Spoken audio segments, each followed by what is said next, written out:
E aí, meus amigos, bom ou não? O povo desse canal tem muitas coisas pra contar pra vocês, então, como de costume, esse vídeo não vai ser breve. Separa um tempinho da sua vida, porque esse é o vídeo mais importante do meu canal.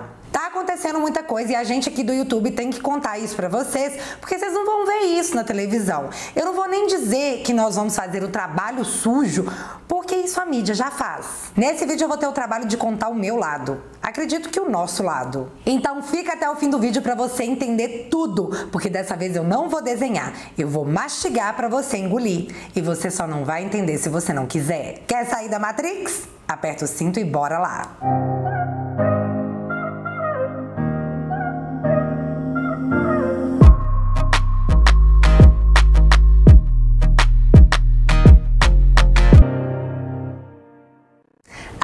Que lindo! Elegemos Bolsonaro! Tchau, PT! O povo todo na rua gritando: Ué, Bolsonaro! Ué, 17! Foi legal, né? Foi emocionante. Mas o que a gente já sabia, porém a gente ignorou, é que ele sozinho não ia conseguir realizar as transformações que almejávamos, que sonhávamos, que implorávamos.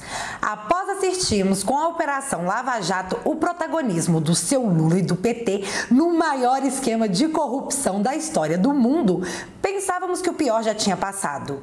Deixa eu contar uma coisa pra vocês. Nós fomos enganados. Muitos caroneiros por aí se aproveitaram da nossa boa vontade, da nossa fé, do nosso apoio e juraram de pé junto que faziam parte da mudança. Mas o que eles precisavam era de alguém muito forte para tirar o PT. Derrubar os canhotas era o mais difícil. Eles tinham um parlamento, a classe artística e jornalística. Convocaram um herói para limpar a cidade. Sua cidade? Não, a cidade política. A eleição de Bolsonaro tirou o maior obstáculo para aqueles que almejavam e invejavam o poder. Com a canhota fora, ficou mais fácil. Eles pensaram: calma, fi, você vai entender. Reforma da Previdência, pacote anticrime, avante! Nós pensamos. Nós estávamos errados. Com um governo novo, uma proposta nova, sem o toma lá da cá. Vamos andar com as propostas, Bolsonaro pensou. Vamos botar as reformas para andar. Mas no meio do caminho havia um toco. Um toco estava no meio do caminho. Funcionário do presidente Bolsonaro conversa com o presidente Bolsonaro. Se o presidente Bolsonaro quiser, conversa comigo. Eu fiz aquilo que eu acho correto. O projeto é importante. Aliás, ele está copiando o projeto do ministro Alexandre de Moraes, copia e cola. Né? Então não tem nenhuma novidade, poucas novidades no projeto dele. Nós vamos a pensar um ou outro, o projeto prioritário é o do ministro Alexandre de Moraes. Né? E no momento adequado, depois que ele tiver votado a Previdência, nós vamos votar o projeto dele. Né? O que nós precisamos é que o Ministério da Justiça, da Segurança Pública, né, diga ao Brasil como vai, com a estrutura que tem, com essa nova formulação, né, comandar ou enfrentar, coordenar o enfrentamento ao crime organizado. O senhor de alguma maneira está irritado com o ministro Sérgio Moro, porque o senhor está fazendo políticas aí? Não, eu não estou irritado, eu acho que ele conhece pouco a política. Eu sou presidente da Câmara, ele é ministro funcionário do presidente Bolsonaro. Então o presidente Bolsonaro é que tem que dialogar comigo. Ele está confundindo as bolas. Né? Ele não é presidente da República, né? Não foi eleito para isso. Está ficando uma situação ruim para ele, né? Porque ele está passando, né, daquilo que é a responsabilidade. Achávamos que a Previdência e o pacote anticrime andariam juntos, mas não dava. Um de cada vez, Bolsonaro. Um de cada vez. A gente não entendia bem porque duas propostas não podiam andar juntas para que nós, brasileiros, pudéssemos usufruir delas pelo maior tempo possível. O chato é que a gente entendeu da forma mais dolorosa. O Congresso esfregou na nossa cara que o governo não tinha articulação. O governo precisava articular. Mas articular o quê? Todo mundo já estava sabendo da necessidade da Previdência. O Brasil não tem dinheiro. Em breve as pessoas iriam se aposentar, mas não iriam receber. Alguma coisa tinha que ser feita. Todo mundo sabia. Mas tem que articular, presidente. Tem que articular, articule. E então servimos um prato cheio para a imprensa. Bolsonaro não tem base no parlamento. Bolsonaro se transformou em uma rainha da Inglaterra. Bolsonaro acha que governará por meio de decretos.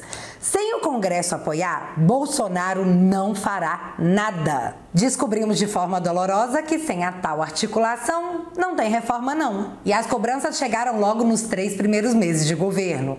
Um povo impaciente pela mudança começou a cobrar do presidente mais diálogo com a galera de lá. Cede aqui, presidente, cede ali, presidente. Temos que agradar o Congresso, temos que agradar a mídia, a cultura, agrade-os. Se é para o bem de todos e felicidade geral da nação, diga que articularei. Um dos fatos que me vem aqui à memória de imediato é o orçamento impositivo, justamente porque essa articulação teria seu preço quadruplicado mais tarde numa articulação agora extra-governo para derrubá-lo. O Congresso queria mais dinheiro para suas emendas. Deputados precisam mostrar para sua base que eles estão trabalhando, senão não tem reeleição. Então vocês querem dinheiro para construir pontes, para asfalto, para pontos turísticos? Então vamos lá de orçamento impositivo. O governo apoia. Vai, filho, passa esse negócio. E assim o governo cedeu em alguns bilhões. Estávamos em março. Todo mundo feliz? Podemos agora continuar com a reforma da Previdência.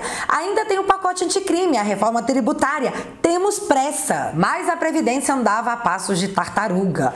Anda um pouquinho, descansa um pouquinho, articula mais um pouquinho. Bolsonaro tem que articular. Vai, Bolsonaro, articula mais um pouquinho. E assim tivemos Paulo Guedes na Câmara desenhando a necessidade da reforma da Previdência. Mas eles não queriam informações, queriam desmoralizar o melhor ministro da Economia do mundo. Mas Guedes não tem rabo preso e no meio do caminho do parlamento tinha um Guedes. Tinha um Paulo Guedes no meio do caminho do parlamento. Vai ter que trabalhar bem mais tempo, tá certo? Então essa é a realidade da reforma. A realidade da reforma é essa. Agora, está sendo evidentemente com muita habilidade. Deputados, a palavra está assegurada ao ministro. Pessoal, é a minha vez de falar. E os 20 anos de contribuição? Eu ouvi. Empregada doméstica contribui há 20 anos desde quando? Todo mundo falar. Deputados, a palavra está assegurada ao ministro. 3 minutos cada um. Quando é que 20 anos de carteira de uma empregada... Vocês estão há 4 mandatos no poder. Por que não botaram imposto sobre dividendo? Por que deram benefício para bilionários? Por que deram dinheiro para a JBS? Por que deram dinheiro para o BNDE? Por que? Vocês estiveram no governo. Vocês são o governo. Nós estamos há 3 meses. Vocês tiveram 18 anos. Deputados. 18 anos no poder e não tiveram coragem de mudar. Não pagaram nada. Não cortaram dividendos. Deputados. O PSOL nasceu. O PSOL nasceu porque eles fecharam questão. Deputados, a palavra está assegurada ao ministro. Deputados, todo mundo tem a palavra assegurada. Deixa o ministro falar. Deputados. Ministro, só um minuto. Ministro. Eu respeitei a casa. Deputados, a palavra está assegurada ao ministro. Eu ouvi e eu respeitei a casa. A casa não está me respeitando. A casa não me dá o direito de falar. A casa não me dá o direito de falar. Sim. O grupo... Deputados, eu vou encerrar a audiência pública se não houver respeito nesse momento. Não, vocês acham Tem muitos deputados querendo perguntar, o ministro quer explicar, vamos respeitar o procedimento. Ministro, com a palavra. Nossos filhos e netos herdem uma conta com as nossas aposentadorias. Outro fake... Que droga! É isso que dá o governo colocar uma pessoa técnica na pasta. Ela sabe do que fala, ela tem embasamento, ela tem conhecimento, não vai cair no nosso lero-lero. O cara é bom. Pronto, gente, satisfeitos? Podemos andar aí com a reforma da Previdência? Não, seu presidente, não tá bom, o senhor tem que articular, presidente, articule mais. E aí, você sabe o que aconteceu? Uma parte da população comprou a ideia. Bolsonaro, por que não articulas? Vimos nomes importantes do cenário político antes fechados com o governo, cobrando mais conversa do presidente com Rodrigo Maia, com Alcolumbre, Converse, seu presidente. Conversa lá. E no meio desse articula, presidente, para a reforma andar, um fato novo acontece. As pessoas começaram a ficar bravas porque Bolsonaro começou a articular. Como assim você tá negociando com Maia? Como assim você tá articulando com Alcolumbre? Você tá doido? Não foi para isso que eu votei no você, não. Cadê o pulso firme? Cadê o cabo? Cadê o soldado? Nunca tava bom pra mídia, nunca tava bom pros parlamentares e nunca tava bom pro novo grupo que se formava. A nova esquerda. Mas a trancos e barrancos, depois de muito ceder, aprovamos a reforma da Previdência. Ufa! Pra quem não lembra, teve até choro do seu Rodrigo Maia, o famoso nota 8. Nota 8 pra cima. O queridinho dos parlamentares. Portanto, partiu o pacote anticrime. Não sem antes o STF soltar o Lula e tornar inconstitucional algo que 3 anos antes eles tinham declarado ser constitucional, a prisão após segunda instância. O nosso Supremo tem um papel muito importante para que você entenda o cenário atual. O STF mudou o entendimento da prisão após segunda instância porque agora não eram mais os presos que estávamos habituados. Agora eram empreiteiros, eram empresários, eram políticos, gente famosa e importante. Quem não lembra daquela famosa frase? Uhul! Foi pro STF! No meio de todo esse processo, o Supremo fez a sua parte em hostilizar tudo que vinha da Lava Jato. Os bandidinhos não eram mais quem estavam encarcerados, era quem os acusavam. Era quem mostrava para a sociedade em cifras inenarráveis o quanto fomos roubados. Era quem mostrava para a população quem nos governava. Eles mostraram de nomes a apelidos. Tinha de Botafogo a Feia, de Coxa a Drácula.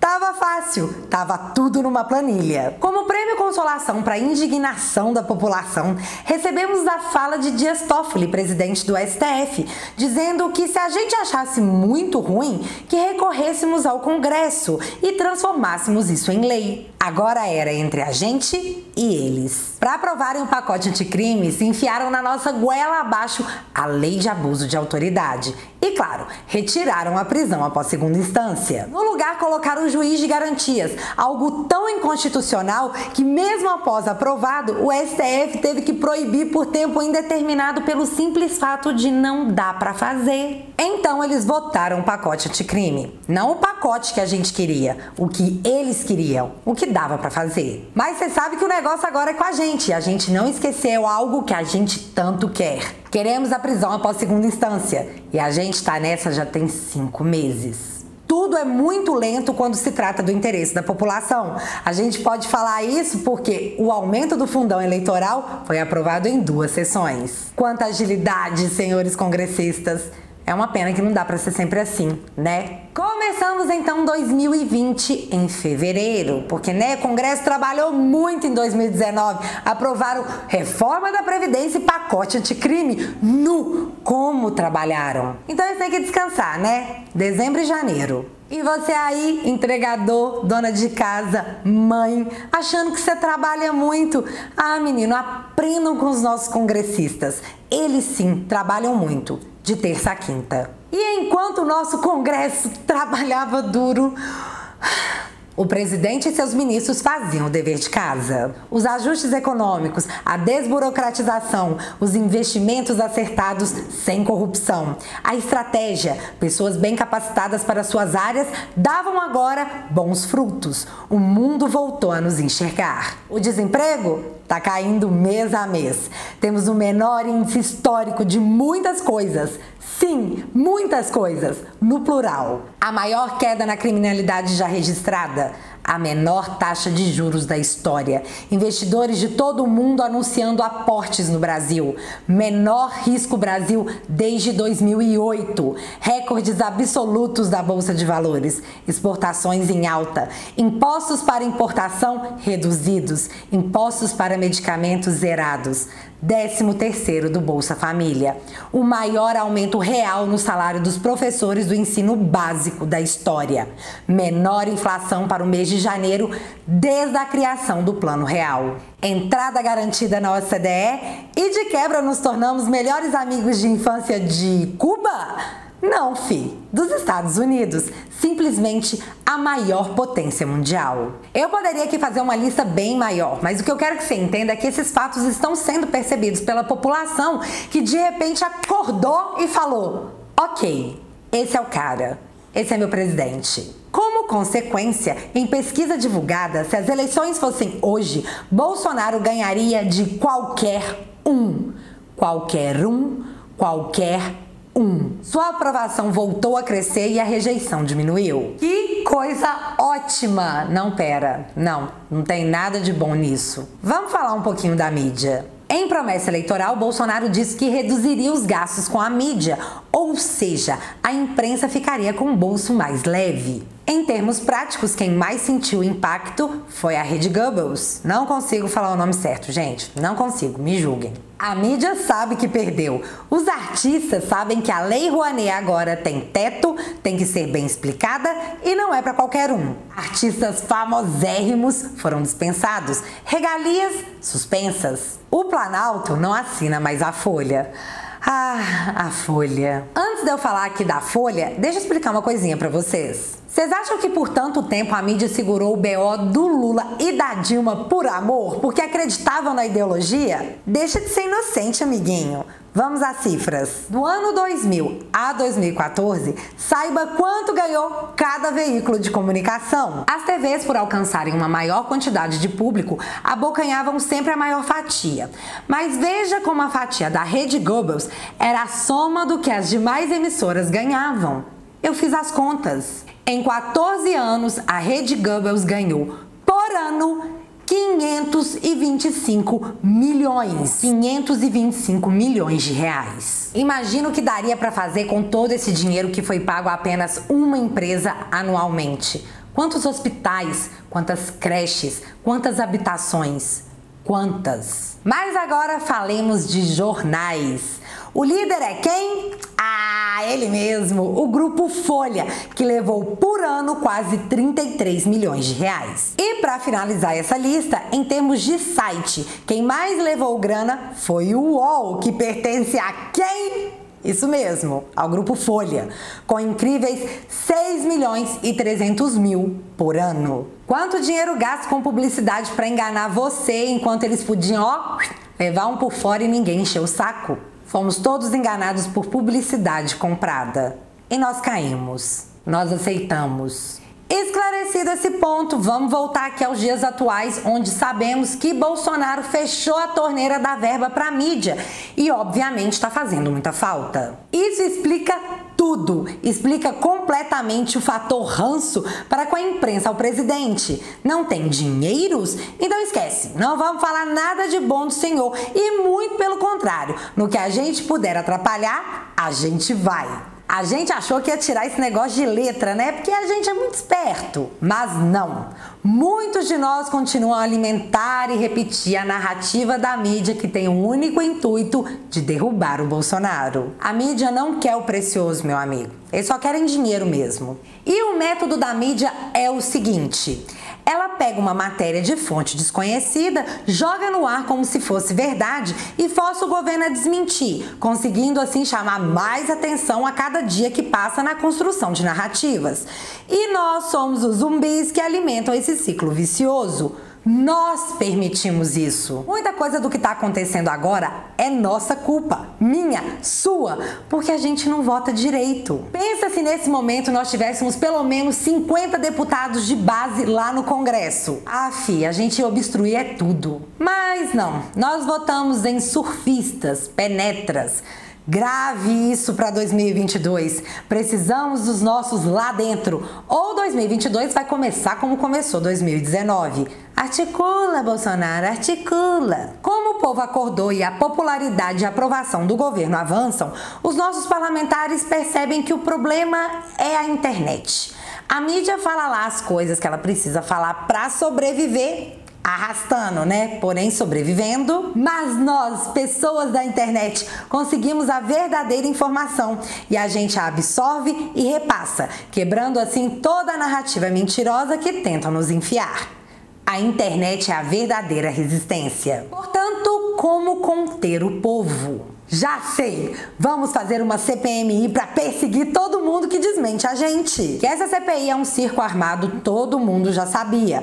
Mas o caldo engrossou quando um convocado pelo PT virou à mesa, alegando que quem fazia disparo em massa pelo WhatsApp era o próprio PT. Falaram que o cara mentia, chamaram o chefe do cara e ele não só confirmou, como disse que a jornalista da Folha mentiu em sua reportagem em pleno segundo turno eleitoral. Vê a cara do senhor Rui Falcão com a voz embargada, com toda a vergonha exposta na cara, com timidez, meio sem jeito, admitir que fez sim disparos em massa pelo WhatsApp e que isso não é crime. Foi épico, foi legendário. Vê também que Alexandre Frota sumiu das sessões da CPMI após o deputado Felipe Barros dizer que ele seria representado lá na PGR por abuso de autoridade, também foi histórico. Eles nos serviram limões, mas não contavam que faríamos uma limonada. A relatora, após essa virada de mesa, já admite que pode ser que a CPMI não consiga concluir seus trabalhos. Claro que não, né, dona Lindsay? Já pensou se mais coisa vem à tona? E voltamos àquela pergunta que eles se fazem todos os dias.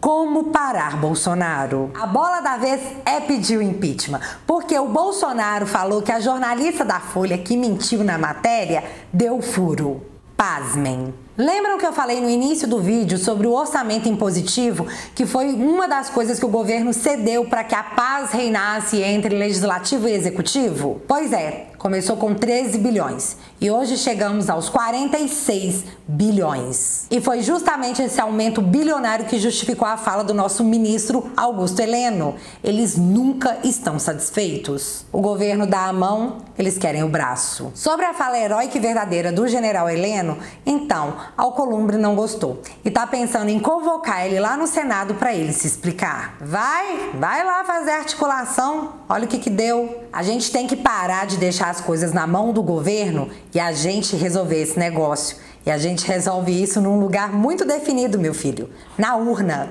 E antes de eu fazer a minha síntese, você precisa saber de um fato muito importante. Na noite dessa quarta-feira, dia 19 de fevereiro, se reuniram para jantar Gilmar Mendes, Rodrigo Maia e Dória. O assunto, meu amigo, era um só: Bolsonaro. Imagina se é o Bolsonaro fazendo grupinho para falar mal do Rodrigo Maia ou do Gilmar Mendes. É crime de responsabilidade, meu filho, é impeachment. Aliás, Rodrigo Maia não aceita qualquer tipo de manifestação vinda do Bolsonaro para o Legislativo. Se discordar de mim, não tem reforma pra você não, tá? Bom, chegamos ao final desse vídeo com a minha conclusão de tudo isso. Sem meios para frear o Bolsonaro e o excelente governo que ele anda fazendo, mesmo com todo mundo torcendo contra, o plano é o seguinte: inviabilizar financeiramente as pastas do governo, principalmente saúde e educação, que é de onde sairão os bilhões para poder nutrir esse orçamento impositivo dos deputados. Mas não se engana não, meu filho, todas as pastas vão perder dinheiro, muito dinheiro. Através disso, o plano é enfraquecer e inviabilizar financeiramente o governo Bolsonaro e suas propostas. Se o governo não conseguir pagar suas contas ou arcar com as promessas que fez, vai gerar um desconforto na população, e população com desconforto não vai pra rua defender presidente. Sem o apoio da população e com as bênçãos do Legislativo e do Judiciário, pedidos de impeachment que já estão sendo, anexados, poderão começar a andar. Se o Bolsonaro cai antes de 2 anos de mandato, quem assume é o Rodrigo Maia e em 90 dias teremos eleições gerais. E quem é o candidato que eles querem? Ele mesmo, o Dória. Você curte? Essa é a conclusão do que eu acho que esse povo tá tramando, baseado em tudo que eu acompanho de política e todas as informações que eu recebo. Você pode concordar comigo ou não, mas a pergunta que eu tenho que te fazer é: até quando você vai permitir que rasguem o seu voto? Até quando você vai permitir ser governado por um auto-intitulado primeiro-ministro que não teve sequer 80 mil votos? Até quando? E assim, com essas perguntas, eu encerro meu vídeo. Aos interessados em derrubar o governo Bolsonaro, a tag de apoio Somos Todos Bolsonaro está desde as 10 horas da manhã em primeiro lugar no Twitter. Não vai ser tão fácil quanto eles pensam. Aqui é a verdadeira resistência. Respeitem o meu voto e viva a democracia!